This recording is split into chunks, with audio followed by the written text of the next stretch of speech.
Misericórdia. Vamos sim. Deus é maravilhoso. Eu tô muito feliz nessa manhã, que hoje estará ministrando a palavra o pastor Chris. Fique de pé, pastor Chris. Se possível, tira a máscara só o pessoal te ver assim. Olha para a igreja, vaso. Esse é o pastor Chris. Amém? Vamos dar uma salva de palmas, Senhor, pela vida desse homem de Deus. Vem cá, pastor, já sobe aqui já. Pastor Chris vai estar ministrando hoje. Pastor Chris foi o responsável pela criação do grupo de jovens lá da igreja sede e também dos adolescentes. E sexta-feira que vem, quem vai estar ministrando aqui? É o pastor Chris, vai estar ministrando dos adolescentes. Amém? Pastor Chris, aqui está lotado de adolescente na sexta.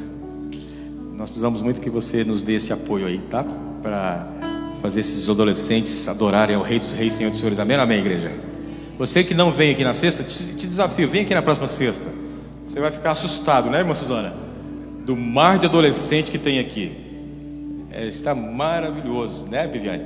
Viviane e o Johnny são os líderes dos adolescentes, estão fazendo um trabalho com excelência.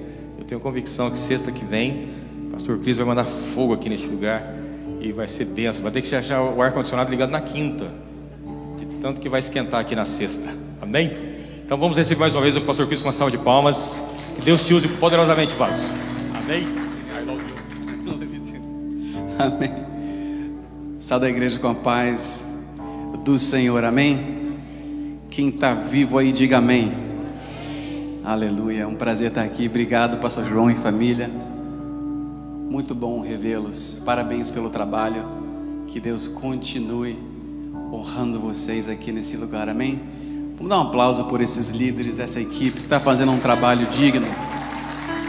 Glória a Deus. Hoje de manhã eu ia trazer a família toda. Ia vir a carroça toda lá de Ashland. Mas como Deus me agraciou com 2 meninos, de manhã virou um circo lá em casa, sabe? E aí só veio eu assim pelo flumo do fogo. Mas eu cheguei. Mas eu prometo que na próxima a gente tenta trazê-los, nem que seja amarrado. Mas o JJ, o menorzinho, a gente não sabe se ele é crente ainda, sabe? Estamos orando por ele, fez 1 ano de idade agora.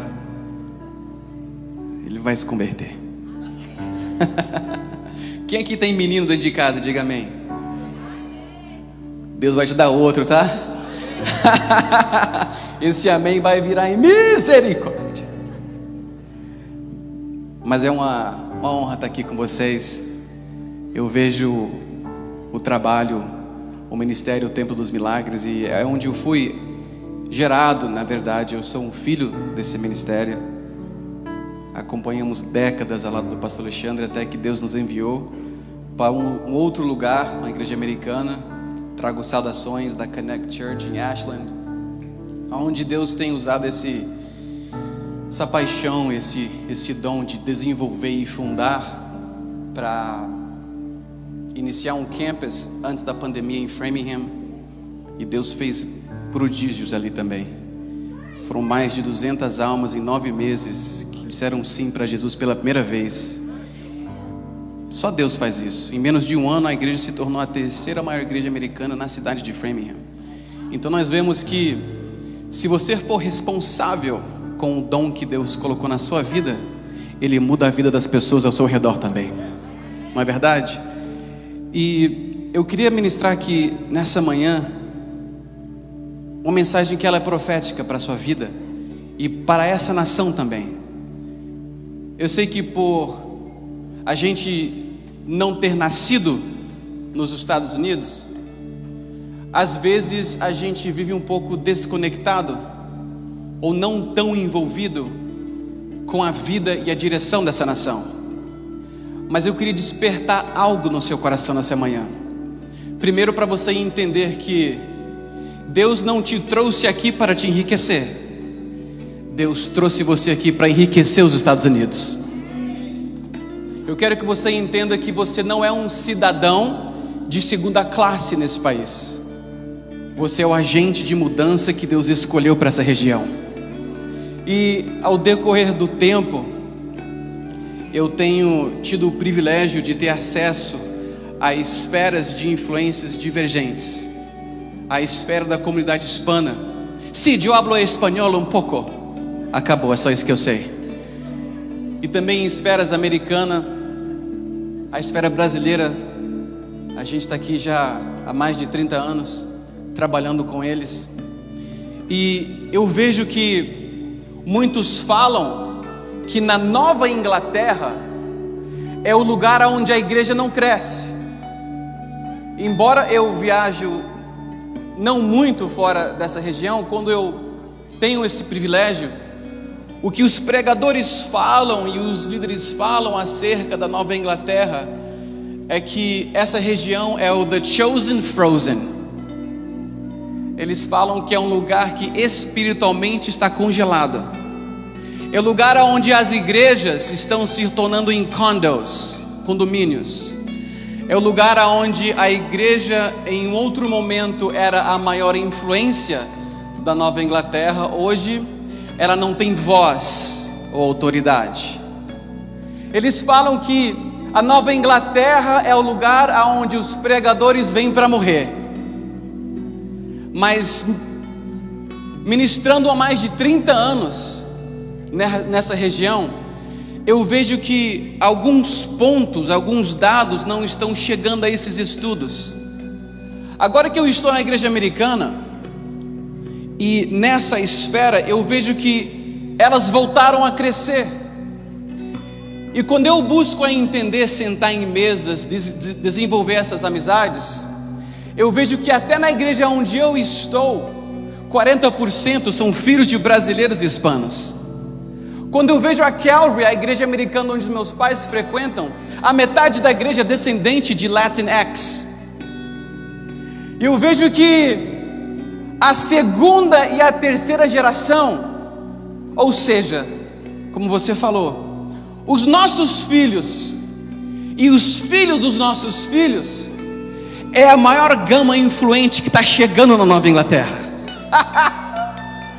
Você pensou que Deus ia te usar, mas Ele queria que você entendesse o que é a bênção transgeracional.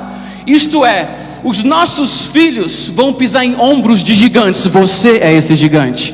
Eles vão mais longe, eles vão mais rápido, e eles vão ocupar os ofícios mais influentes dessa região. O que você não entendeu é por que você está aonde você está. O futuro da nossa nação depende da direção que nós estamos dando para os nossos filhos.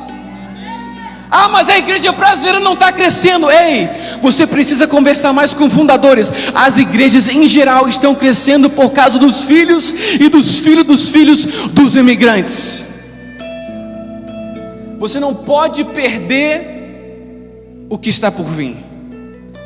Fala para a pessoa que está do seu lado, o que ele vai falar hoje, hein?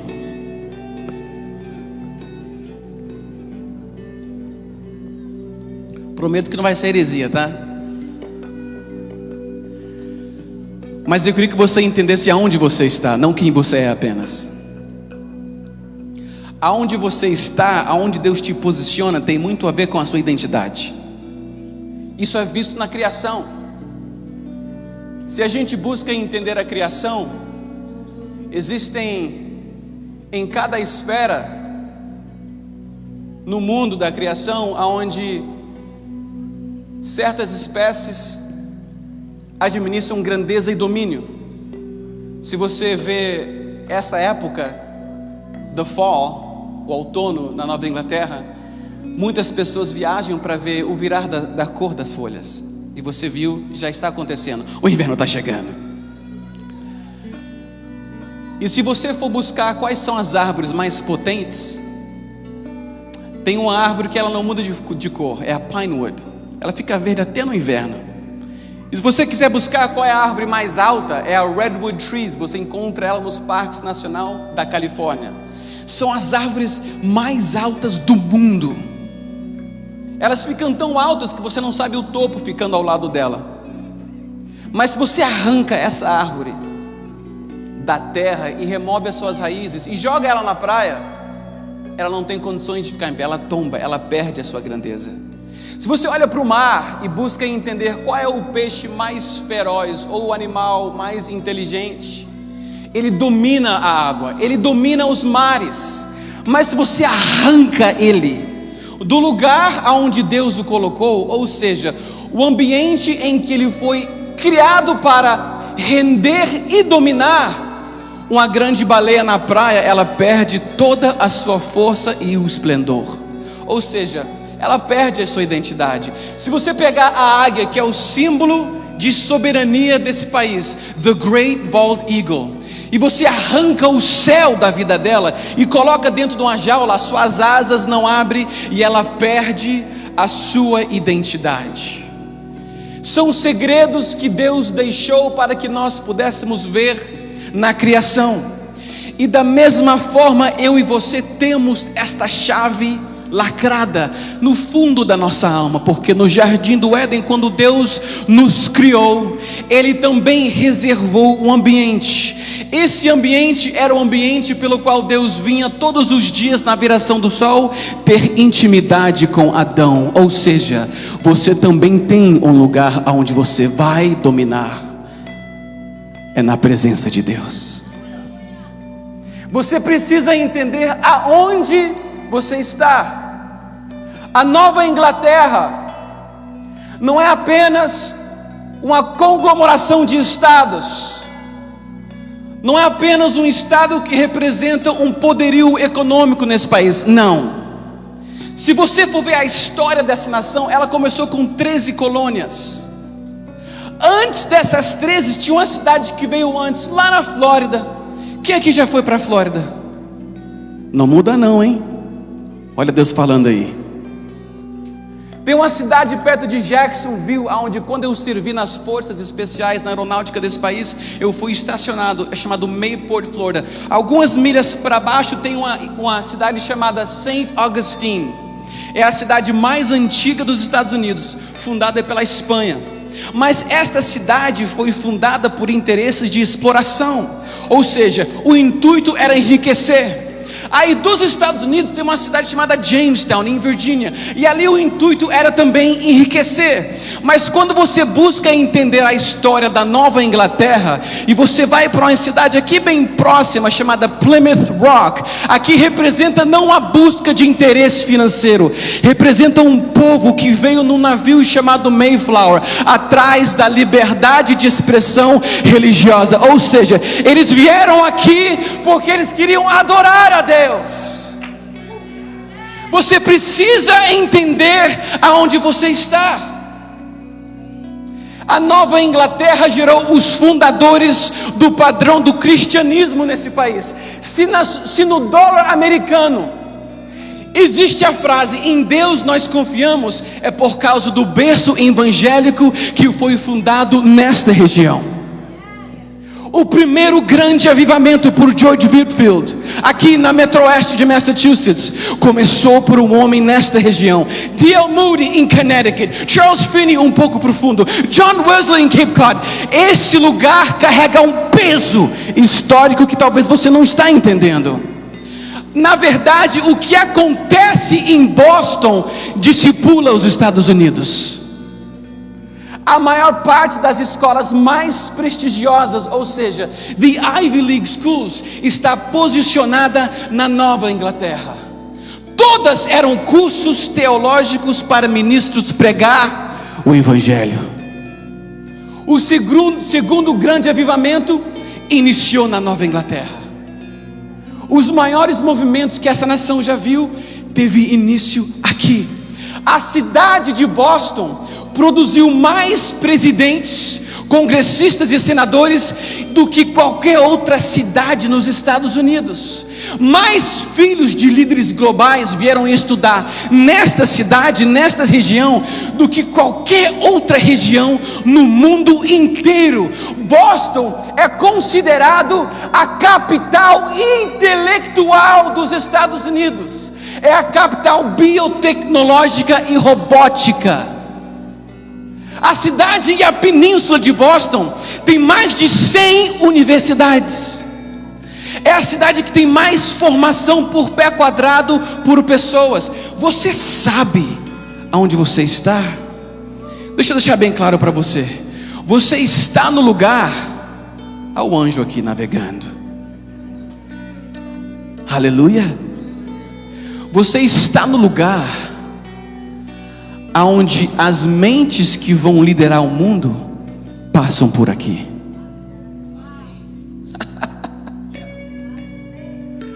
Aí tem muita gente às vezes que ora bem assim: por que eu estou aqui?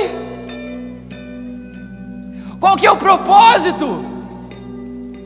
Nesse frio, em um dia tem as 4 estações, meu Deus.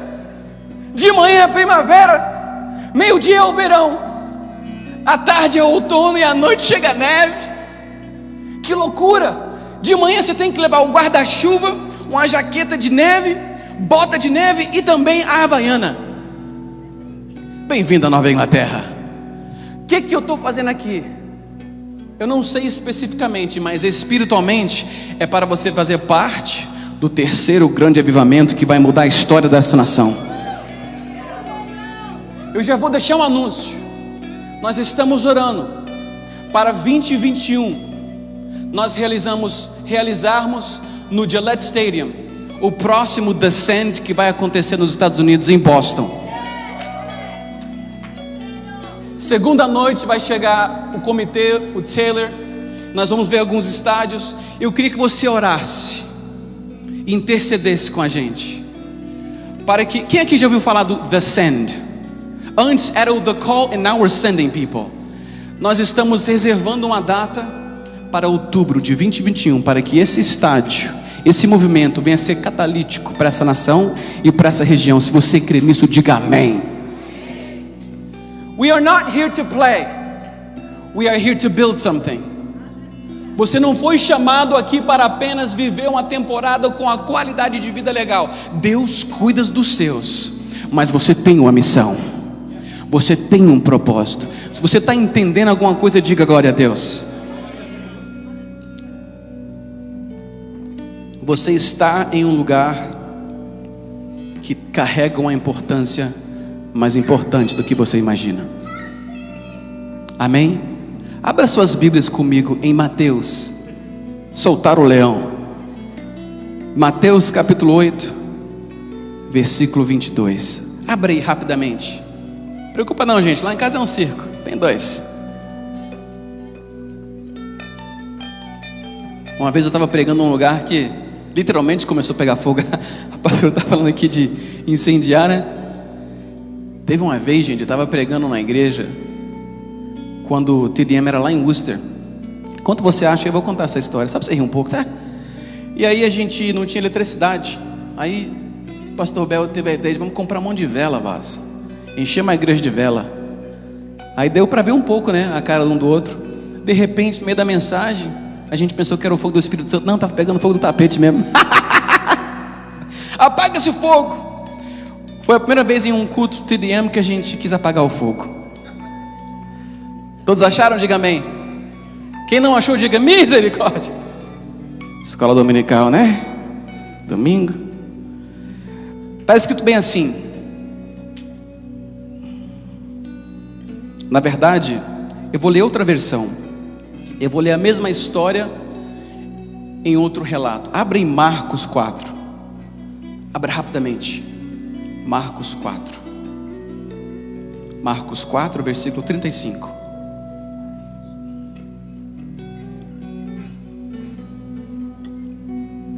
Para que Deus possa realizar algumas coisas, Ele precisa organizar algumas coisas e preparar a nossa expectativa para redefinir como a gente vê algumas coisas. Eu vou te dar um exemplo. Quem aqui ama trânsito? Levanta a mão. Você ama o trânsito? Ninguém, né? Amém. Quem tem Tesla ama, eu acho, mas a maior parte das pessoas não curte o trânsito. E quando alguém te corta e você está atrasado e para, algumas pessoas, você já reparou?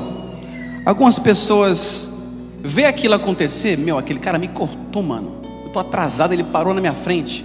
Você dá um sentido para aquilo. You give that a meaning. É por isso que algumas pessoas vê aquilo. Talvez ele tá atrasado. Talvez ele tá em uma emergência. Talvez ele não me viu. Algumas pessoas, elas dão uma definição diferente do que talvez a outra. A outra pessoa já pensa bem assim: cara, ele fez aquilo de propósito, mano. Eu tô atrasado, isso é o demônio. Às vezes é, né? Mas às vezes a gente também espiritualiza tudo, né? Você acordou atrasado. E eu vejo que aqui está a divergência. O sentido que a gente dá para o problema muda como a gente se comporta no problema. Estão me entendendo? Então aqui os discípulos, nessa história que a gente vai ler, eles vão entrar dentro de um grande problema. E eu sei que você já passou por muitos problemas. Agora olha para mim aqui rapidinho. Todos os especialistas econômicos da nação estão promovendo e prevendo um grande inverno econômico nesse país. E o que a pandemia veio fazer, ela gerou muitos problemas. Ela constrangeu a logística. Então eu entendo aqui que esse padrão, ele não vai desaparecer. Eu estou aqui como a voz de Deus na sua vida, para te ensinar a mudar a sua oração. Presta atenção. Não peça daqui para frente para as coisas ficarem mais fáceis. Vocês entenderam? Não peçam para as coisas ficarem mais fáceis, porque devido ao curso da história, elas não podem ficar mais fáceis. Ok? Agora, vem comigo. Eu preciso que você peça a Deus para você ficar mais forte. Do you get the difference? Você precisa ficar mais forte. Things will not get easier. Ei, a esperança da humanidade não está na vacina que está para sair. Não, não está. A esperança da nação não é em quem vai ser apontado para sentar na Corte Suprema dos Estados Unidos. Isso vai ajudar.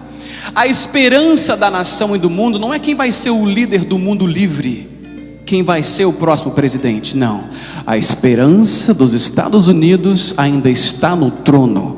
O nome dele é Jesus Cristo, Filho de Deus, e este não está para ser reelegido. Se você concorda com isso, diga glória a Deus. Eu sei que geralmente nos domingos a gente cobra para dar glória a Deus. Se você for dar glória a Deus é $5, igual na Spirit Airlines. Já voou naquela aerolinha, até para respirar eles te cobram. Mas hoje é de graça. Você pode dar aleluia, você pode dar glória a Deus. It's free. Então dá um glória só para esquentar o pregador. Aleluia. Vamos ler? Falta só mais 2 horas. Aleluia.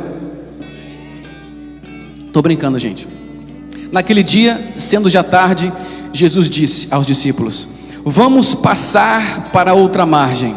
E eles, despedindo a multidão, o levaram assim como estava no barco.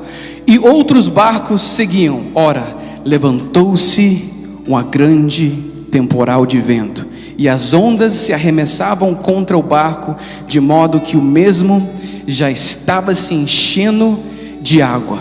E Jesus estava na polpa, dormindo sobre o travesseiro. Olha aqui para mim. As pessoas gostam de pregar daqui em diante e falar como Jesus realizou o milagre. E você sabe, muitos sabem, o final dessa história. Jesus, ele acalma a tempestade. Mas o que não está calmo na tempestade são os seus discípulos. Os discípulos neste barco representam nós, representa a igreja, representa eu e você. E se você for ler os outros relatos da mesma história, você vai entender que eles estão completamente desesperados. Mas como pode? Eu sou marinheiro, eu tenho um pouco de experiência em alto mar, e eu entendo aqui que eles também têm experiência em alto mar. Esses discípulos que foram escolhidos, a maioria deles, sabe o que eles eram? Eles eram o quê? Pescadores, ou seja, eles iam todos os dias pescar neste mesmo lugar. E nós estamos falando de uma época onde o que o pai era, ele transferia literalmente para o filho. Filho de pescador, pescador era. Eles tinham passado antigamente nestas águas, não era nada novo. Eles tinham um certo grau de experiência. E se você for entender um pouco sobre esta geografia, era muito comum tempestades durante esta parte do dia, porque vinha o ar frio por cima da terra, descia sobre as montanhas de Golã e passava sobre as águas quentes em cima do mar da Galileia. O que acontecia? Uma frente temporal. Então eu entendo que o que eles estavam vivendo não era nada novo. mas era maior do que a experiência que eles tinham. Então eu quero deixar com vocês 3 destaques sobre a tempestade. O primeiro é o seguinte: você não pode esquecer que a sua experiência não pode substituir o Salvador. Eu sei que você é bom no que você faz. Talvez você tenha um grau, um número, um sobrenome, bens, posse. Você sabe fazer, você já resolveu alguns problemas. Mas aquilo que mata a nossa fé é depender daquilo que funcionou ontem, aquilo que deu certo ontem, aquilo que a sua experiência te ajudou com muita graça e sabedoria. Ei, eu sei que você é forte, mas amanhã, para você enfrentar o próximo gigante, não vai depender das suas forças, vai depender de uma palavra que vem do céu. Depende-se da boa mão e da graça de Deus. Não confunda a sua experiência com o poder que salva. Mas aonde está a confusão aqui nessa história? A confusão é que eles esqueceram o que Jesus falou. O que Jesus falou? Jesus falou: vamos para outra margem. We forget that. We forget it. Nós esquecemos o que Deus fala para nós, não é verdade? O que Jesus falou? Vamos. Aqui, quando Deus fala, é uma opinião? Quando Deus fala, é uma sugestão? É uma recomendação? É um Yelp review? Não. Se Deus falou, meu irmão, pode mandar virar lei. Acontece com ou sem você. Amém ou não amém? Jesus falou: vamos para o outro lado. Por que eles esperaram então? Porque acontece isso muito na caminhada com Jesus, não é?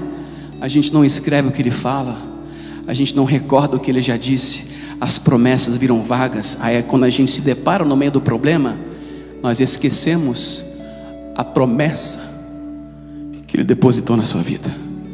Ei, por que você acha que Deus teve que prometer? Quem aqui já fez uma promessa? Levanta a mão. Aleluia. Quem aqui já escreveu um cheque? Levanta a mão. Amém. Por que você tem que escrever um cheque? Por que você só não fala: passa lá no banco e paga o dinheiro? Passa lá no banco e pega o dinheiro. Por que você tem que passar por esse processo de assinar o seu nome em cima de um valor? Sabe por quê? É porque existe falta de confiança. Então o cheque é o sistema que transfere confiança. Então, se eu tenho que te escrever um cheque, aquilo é o que? É uma garantia que eu vou te pagar. Aí o banco, ele honra a sua promessa porque você assinou o seu nome. Ou seja, se não existisse, se não precisasse de ter, se a confiança estava lá, não precisa escrever cheque. Mas hoje em dia nós entendemos que o cheque, ele neutraliza a desconfiança. Aí quando você vai, você faz o depósito, o banco honra a sua promessa. É ou não é? Então, da mesma forma, as promessas de Deus funcionam na nossa vida. Se Deus te liberou uma promessa, é porque Ele sabe que em algum momento da sua história, você iria duvidar, você iria esquecer. É por isso que se chama promessa. Para que no momento do vale, do esquecimento, da dor, daquele momento que está você dentro do quarto, ninguém está vendo, só Deus, você traga à memória as coisas que Deus já falou a seu respeito. Ei, a última palavra de Deus na sua vida é ainda aquilo que sustenta você. Prova para mim. Eles afundaram. E Davi quando foi matar Golias? Ei, quem que matou Golias? Quem que matou Golias? Lembra da história? Você acha que foi aquela pedra? Por que ele pegou 5? Quantas pedras matou Golias? 1 ou 5? Uma. Por que ele levou 5 então? 5 representa o quê? É o número da graça. Mas ele só precisou de uma. Sabe por quê? Porque quando Deus promete algo, Ele sempre permite você carregar mais do que você pensa que precisa para derrubar o seu gigante. Estava carregado, assim como você. Aí as pessoas pensam que Davi se deparou e foi uma vantagem militar, porque Davi podia acertar de longe e Golias só podia batalhar de perto. Eu sou militar, eu entendo de estratégia. Não foram as pedras e nem a distância, e nem a boa mira de Davi. Deixa eu falar para você qual foi aqui. Se você já leu essa história, você sabe que em alguns capítulos antes tinha um profeta que chegou na casa de Jessé. Sim ou não? Ele queria ungir quem? O próximo rei. Chegou os caras que não é esses, cadê? Ah, é o cara que foi esquecido, então ninguém come enquanto ele não chegar. Aí chegou Davi, é esse. Eles derramaram o quê? O óleo da unção sobre a cabeça de quem? De Davi. O que Samuel falou para Davi naquele momento? Come on, talk to me. Ele falou bem assim: Davi, você é o quê? Será o próximo rei de Israel. Aí as pessoas querem falar sobre o que aconteceu no campo de batalha. Ei, antes de Davi pisar o pé no campo de batalha, perante e na frente dele, foi a última palavra de Deus que dizia que ele iria ser rei. Davi não podia morrer, porque Deus tinha liberado uma palavra que ele seria rei. A última palavra de Deus na sua vida é aquela que te sustenta até hoje. O que Deus fala tem poder. Mas a gente, às vezes, no problema que a gente vive, não, mas você não está entendendo, eu perdi o emprego, meu amigo, minha família está doente, essa praga, essa pandemia, eu estou passando por problemas, pastor. Você não está entendendo o meu problema. Ei, eu sei que o problema financeiro, emocional, psicológico traz desestabilidades, mas não confunda no meio do caos a presença da turbulência com a ausência de Deus. Só porque você não está ouvindo Deus, não significa que Ele está inepto e não está te protegendo. Na verdade, no silêncio de Deus é onde Ele faz o seu maior proeza e a proteção dos seus filhos. Don't confuse the presence of the problem with the absence of God. Deus está presente.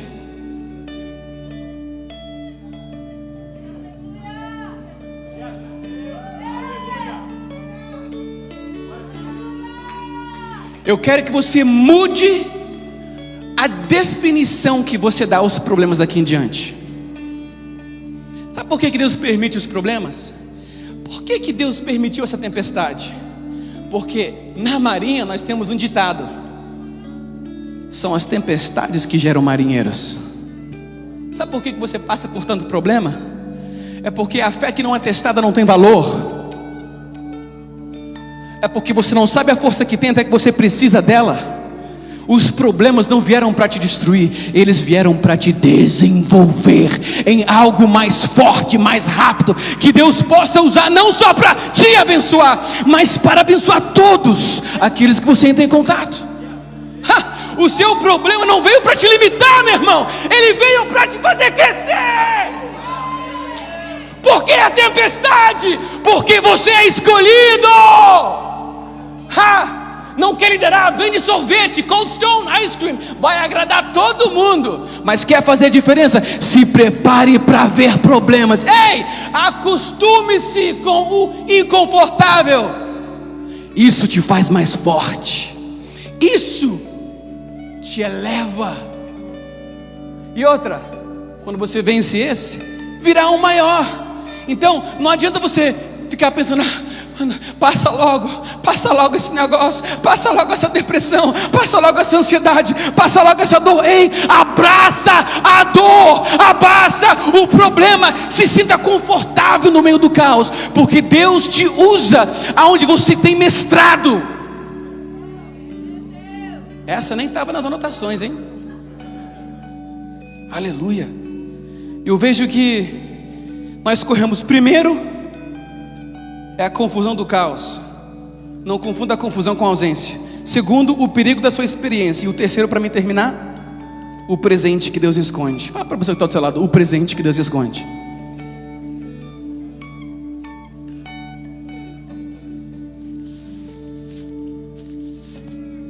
A tempestade, ela tinha uma agenda. Tá, cara, isso que eu tenho, pastor. Vamos ver uma vigília aqui daqui a pouco. A tempestade, ela tem uma agenda. Sabia disso? O problema, a adversidade, a posição contra a sua vida, ela tem uma agenda. Ela quer a sua atenção. It wants your awe. It wants your awe. That's what the problem wants. Semana passada, ligou uma mãe desesperada. Meu filho caiu no Children's Hospital. Voltou o câncer. Ele está com febre, tem 7 dias, não passa. Eu falei bem assim para Jessica: don't allow the problem to take your focus. Mano, só fala isso quem tem fé, tá me entendendo? 8 anos de idade, segundo lápis de câncer. Eu falei, eu sei que Deus pode. A tempestade quer sua atenção.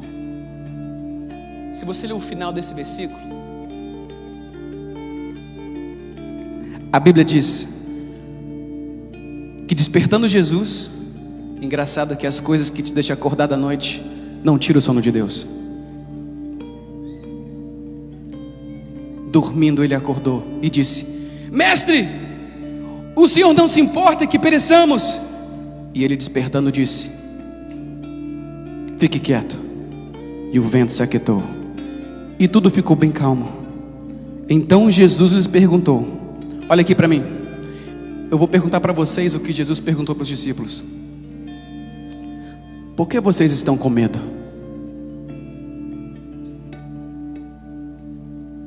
Próxima vez que você passar por algo que é difícil, não tem dinheiro para pagar a conta, bateu a doença, crise, casamento em crise, caos, eu quero que você lembre desse pastor baixinho, barrigudo que veio aqui falar para você o seguinte: por que você está com medo?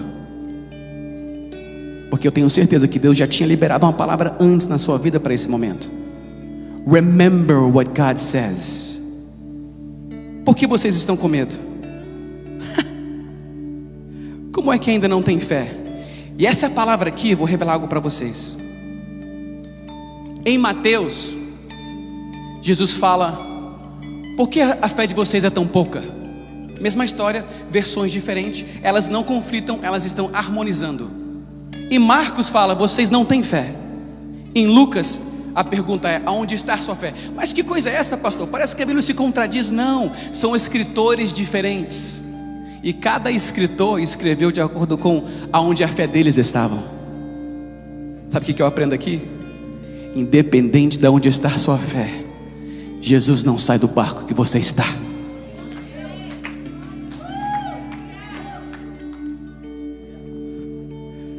A tempestade, ela tem uma agenda. Ela vem para revelar onde está a sua fé. Já passou por um problema? Aí você sabe realmente qual é a capacidade que você tem. Quem aqui já fez um teste na high school, na faculdade?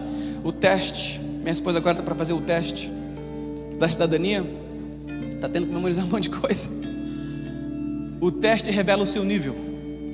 E na hora do teste, perguntar para vocês: e você tem uma pergunta, você não está entendendo o teste? Nossa, o que é isso aqui? 2 ao quadrado de 5 vezes x, não estou entendendo. Professor, na hora do teste, responde para mim. Você pode fazer uma pergunta para o professor, sim ou não? Por quê? É um teste. Então você entende isso, né? Você entende isso? Na hora do teste, a resposta ela não pode ser dada, você tem que descobrir. Mas então por que quando você passa por problemas, você quer a resposta e não quer passar para descobrir? Ei, o silêncio de Deus não significa abandono. Significa que Ele quer que você saiba onde está a sua fé. Quando você sabe onde está a sua fé, God can work with that. Deus consegue desenvolver desde o nível onde você sabe que você está. A tempestade vem para revelar aonde está o seu nível. Mas não se preocupe, o seu nível não expulsa Jesus.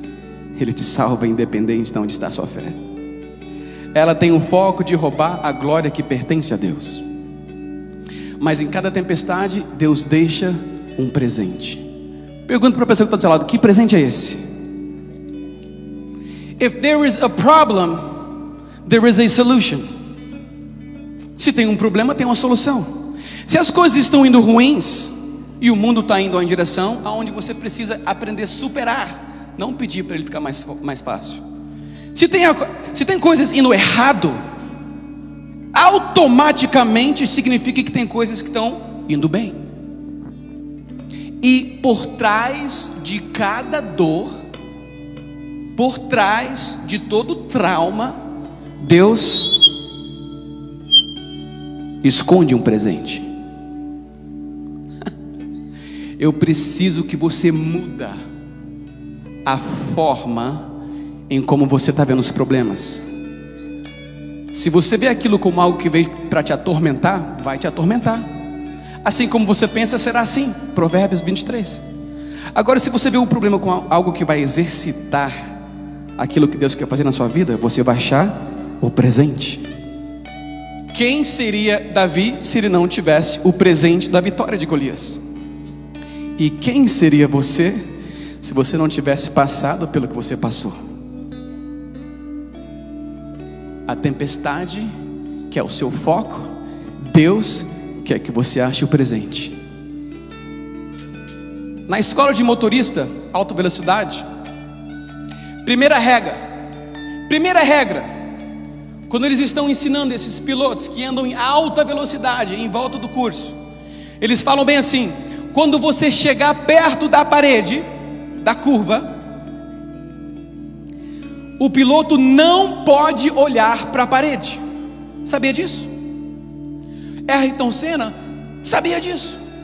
Quando chega na curva em alta velocidade e você começa a virar o carro em alta velocidade, você não pode, regra número 1, você não pode tirar o foco da direção. Se você está em curva, vem a parede, você vira em direção aonde você quer ir. Por quê? Porque se você olhar para a parede, automaticamente você começa a ir em direção à parede. Rule number 1: don't look at the wall. Porque você tem a tendência de ir em direção aonde você foca. Então automaticamente eles até colocam algo aqui igual dos cavalos. Foca na sua direção. Porque se você foca na sua direção, a distração não muda o seu caminho. O que aconteceu aqui é o seguinte: os discípulos, eles estavam olhando para a tempestade. Meu Deus, cara, a gente tinha visto tempestade, mas igual essa, que eu vou fazer? Joga tudo, sai remando.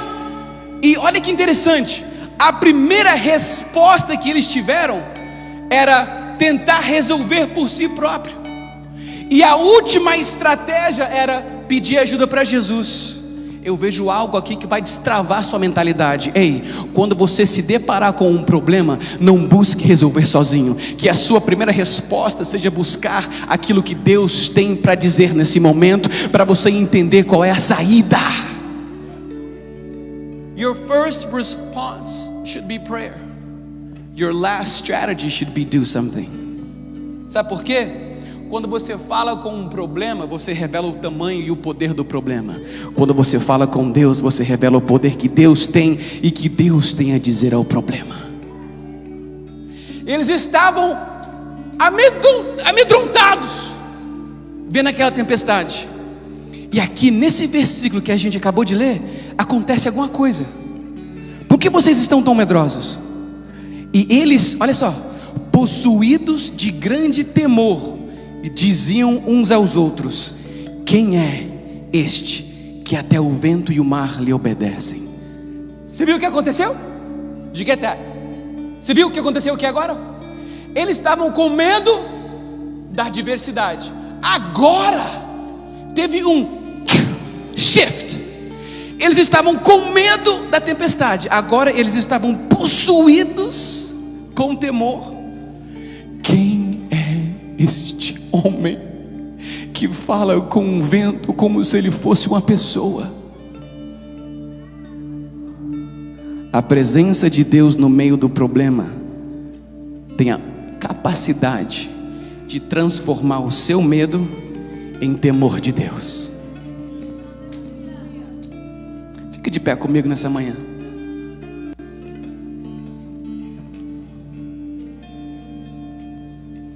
Qual é esse presente que ele ainda não falou?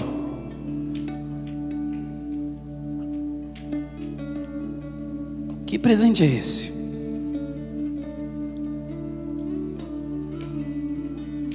Tudo que é raro e valioso na terra é escondido.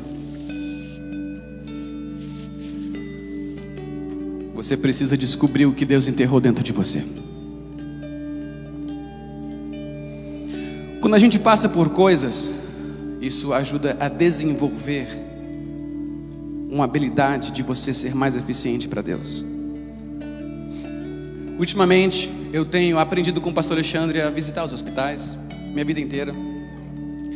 Mas tem algo que me dá um pouco mais de confiança. Tem algo que me dá um pouco mais de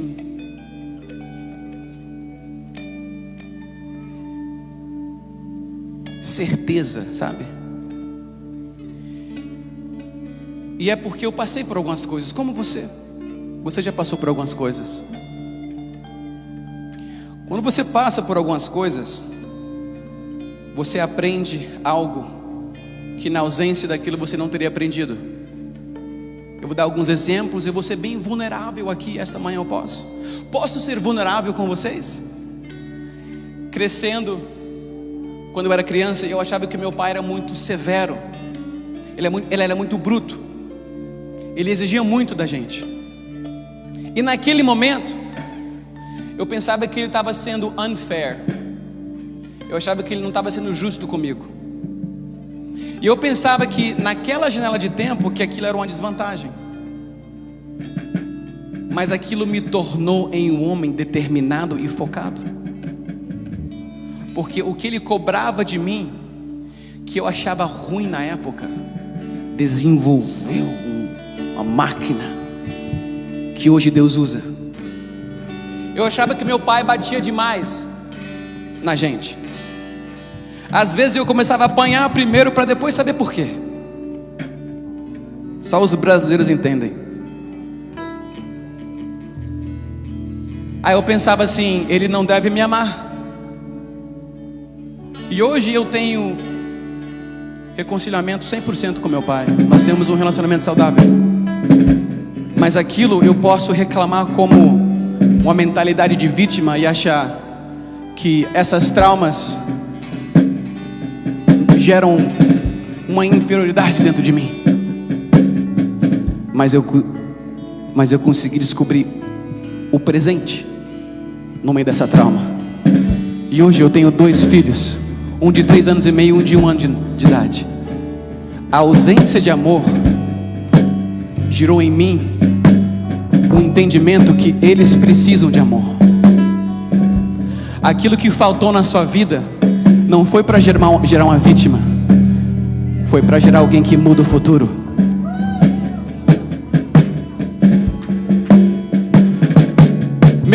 Meu pai teve 5 casamentos, todos falidos. Eu falei bem assim: eu nunca quero viver isso. Eu vivi dentro de uma família onde os meus irmãos são tudo espalhados. Tem uma irmã que até hoje eu não conheço.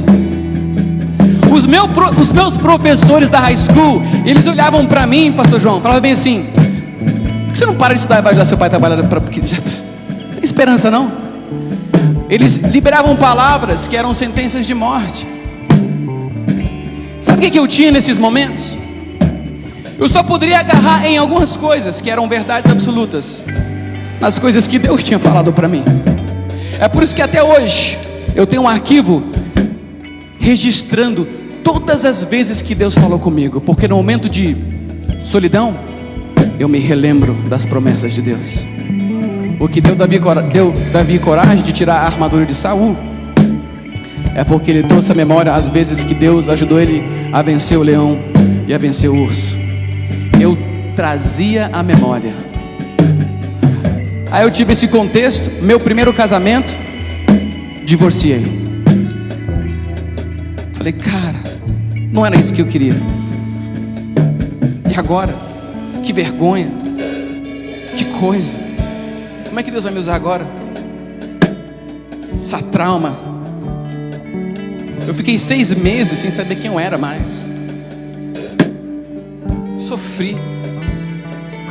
Tudo que eu menos queria ser aconteceu. Sabe? Já teve isso? Aquilo que você... Tudo menos isso. Acontece aquilo. Igual o Jó.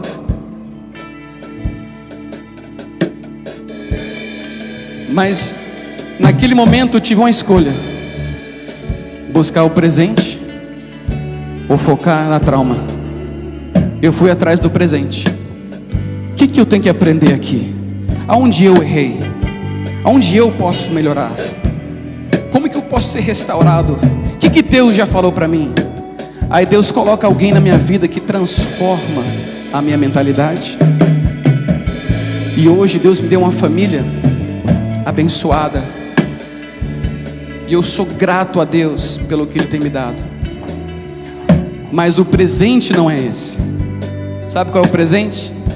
Hoje o que nós mais recebemos dentro de casa é chamadas de casais que durante a pandemia estão em crises. Pastor Cris, me ajuda. Mariana, me ajuda. Estou para divorciar, não aguento mais, o pau está quebrando. Eu vou comprar uma arma. Não compro arma, irmão. Compra chocolate. Isso colocou uma demanda em nós. E eu pensava que por eu ter passado por um divórcio, que eu não teria autoridade para tratar casamento. Porque as pessoas iam falar bem assim: não, mas você não tem exemplo de vida. Tudo bem, hoje você tem, mas como que você pode ensinar em uma área onde você não venceu? E é isso que o inimigo quer que você entenda.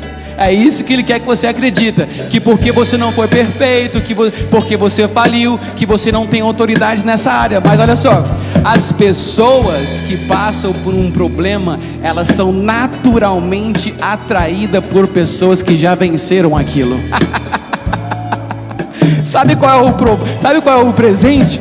O presente é esse: que por você ter superado aquilo e ainda está em Deus, você se torna agora um especialista em colocar pessoas que estão quebradas nessa categoria de volta novamente. Você é um restaurador, alguém que ajuda e um defensor da família. Aquilo que o diabo pensou que iria te destruir, Deus liberou um presente, e agora você é um instrumento de guerra que ajuda aonde você fracassou.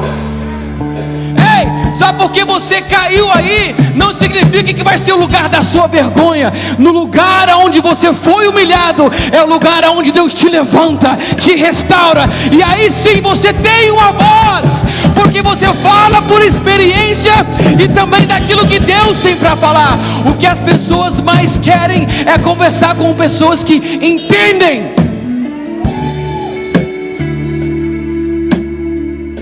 O presente é esse. Aquilo que você pensou que iria te limitar é aquilo que vai ser o trampolim. Cara, eu estou tendo que falar para as pessoas ligarem para os seus pastores, porque não tenho tempo. Por que elas me procuram? Porque elas querem conversar com alguém que superou aquilo. Ei, não pare no meio dessa tempestade, porque tem uma geração inteira que depende de você passar por isso. Ah, mas eu não tenho força. Líderes, uma geração que está por vir, depende de você ter vitória nesse vício, ter vitória no álcool, ter vitória nas finanças, porque aonde você vence, você ajuda as outras pessoas a vencer. E eu termino com isso. Quando eu oro pelas pessoas,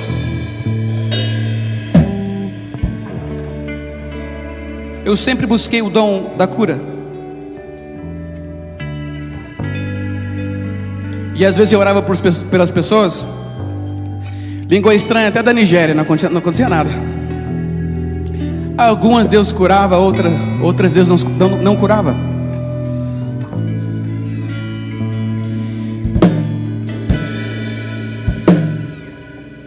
E eu cheguei a um ponto onde eu falei assim: Deus, eu vou parar de orar pelas pessoas. Eu acho que não é isso que o Senhor me chamou para fazer, não.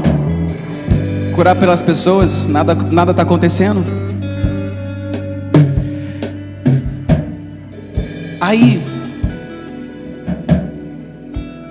eu decidi, ao invés de orar pelas pessoas, eu decidi a buscar o presente que me daria autoridade nessa área. Quem está entendendo, diga amém.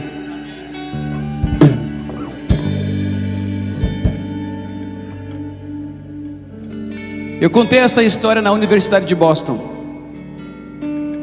Era uma classe chamada a classe medieval. O professor tinha 65 anos e o intuito da classe dele era desmerecer a Bíblia como um livro de fados. Aquilo me ofendeu. Se eu deixasse o meu lado corintiano tomar posse, eu jogava a cadeira na cara dele. Mas eu me compus, mas eu não consegui ficar em silêncio. Eu falei: eu acredito em Deus. Aí ele falou: então, próxima aula você vai falar sobre a figura histórica de Jesus. Eu falei: a figura histórica de Jesus? Só tem um Jesus que esse cara está falando. Naquela semana eu suei igual tampa de chaleira. Liguei na hora, pastor Beni: o que eu vou falar?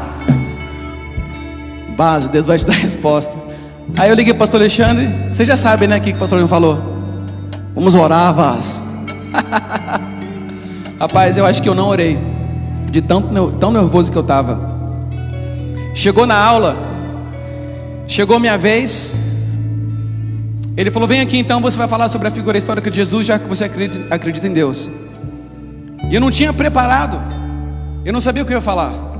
E naquele momento o Espírito Santo tinha me revelado algo, que o Evangelho não é aquilo que Jesus fez. O Evangelho é aquilo que Deus fez em você. Então eu decidi contar essa história e eu conto elas para vocês. Cheguei lá na frente, tinha mais ou menos 18 alunos na classe. Eu falei assim: vou contar para vocês o Evangelho. Aí eu falei: tinha um menino, ele tinha mais ou menos 4 anos de idade. Ele morava a cerca de Brasília, perto de Taguatinga e Samambaia. E o pai dele começou a ver que, enquanto ele crescia e desenvolvia, ele não conseguia respirar bem. Ele corria, brincava um pouquinho e logo ele tinha que sentar e ele começava a hiperventilar. Eles falaram, os especialistas, que ele tinha uma condição crônica de asma e ele iria sofrer aquilo o resto da vida. Passou um tempo, começou a nascer umas feridas na cabeça dele e o cabelo dele começou a cair e as feridas não fechavam e aquilo começou a se tornar um câncer. E naquela época no Brasil não tinha nem tratamento, só apenas como amenizar a dor. Então os médicos falaram: ei, leva ele para casa, para que quando chega a hora, pelo menos ele possa passar com as pessoas que ele ama. O homem, o pai daquele menino, ele não aceitou aquela resposta. Só que ele não era crente, ele não era nada. Sabe aquelas pessoas que existe? Então ele foi e tentou de tudo. Ele pegou esse menino, ele levou em igreja católica. Joga essa água aí da bênção, a fumaça, tudo. Nada acontecia. Levou o menino em um centro voodoo, em um centro de macumba, candomblé. Cortaram a galinha, o pescoço, jogaram sangue no menino para ver se ele iria ser curado daquela doença. Sabe o que aconteceu? Absolutamente nada. Ele foi e tentou várias coisas. Foi em centro espírita e não tinha solução. Quem aqui é pai? Sabe o que é isso? Alguém falar que não tem esperança? Sabe qual é a oração que você faz? Deus, leva eu, não é?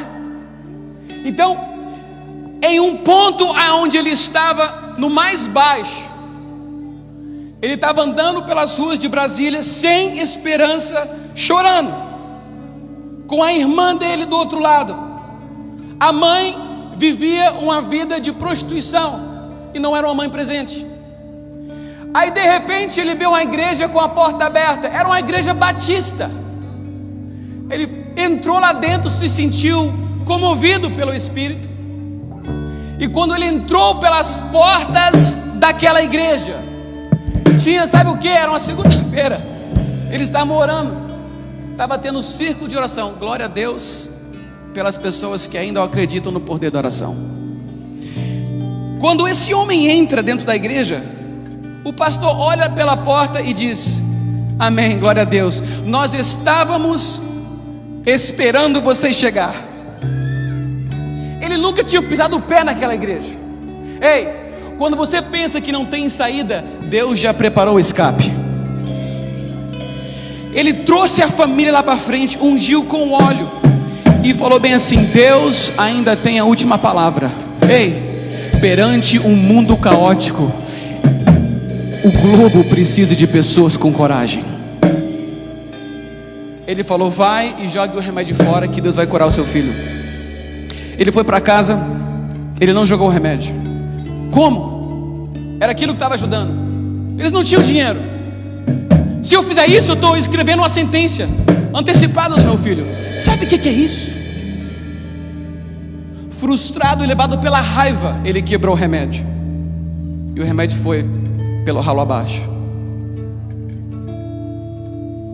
No outro dia e aos dias que decorreram, de repente, as feridas começaram a fechar. Ele levou no médico. Quando chegou no médico, o cabelo voltou a crescer. O médico olhou e falou bem assim: não estou entendendo. Como que isso aconteceu? Isso aqui é um milagre. Aí o homem falou bem assim: eu sei que você teve o seu diagnóstico, mas o que aconteceu aqui é que Deus teve a última palavra. E quando eu conto essa história, eu conto ela com propriedade, porque aquele menino era eu e aquele homem era meu pai.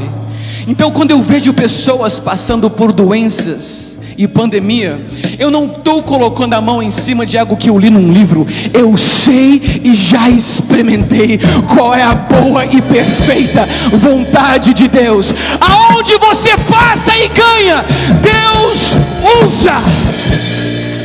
E aquilo que você pensava que era uma desvantagem vira um presente que você descobre. E esse presente desenvolve uma comunidade inteira a vencer. Você está entendendo? Levanta sua mão assim comigo. Eu vou orar por você, nós vamos cantar. Pai, em nome de Jesus, eu profetizo agora uma unção de fé na vida deles. Deus, que eles possam aprender a depender de Ti, que eles possam crer firme que o Senhor ainda tem a última palavra. Pai, eu intercedo por essa igreja e cada família aqui representada, que o Senhor é Deus, que ainda tem uma unção que é liberada do céu, que despedaça o jugo. Pai, em nome de Jesus, nós desconstruímos tudo aquilo que impede, toda adversidade, e eu declaro, Deus, que eles vão prosperar, que em meio à pandemia ou à tempestade econômica ou psicológica, que eles estarão plantados na esfera da sua influência, e que eles não serão abalados. Em nome de Jesus, eu libero uma força para dentro da sua vida agora, em nome de Jesus. Recebe autoridade, recebe sabedoria em nome de Jesus, recebe a cura, recebe a fé. Daqui para frente a sua primeira resposta não vai ser qual remédio a tomar, mas vai ser uma oração fervorosa, porque contra os seus talentos o inferno tem sistemas de defesa, mas quando você se ajoelha, o inferno não tem como se defender. Receba agora autoridade para crescer em nome de Jesus. Em nome de Jesus.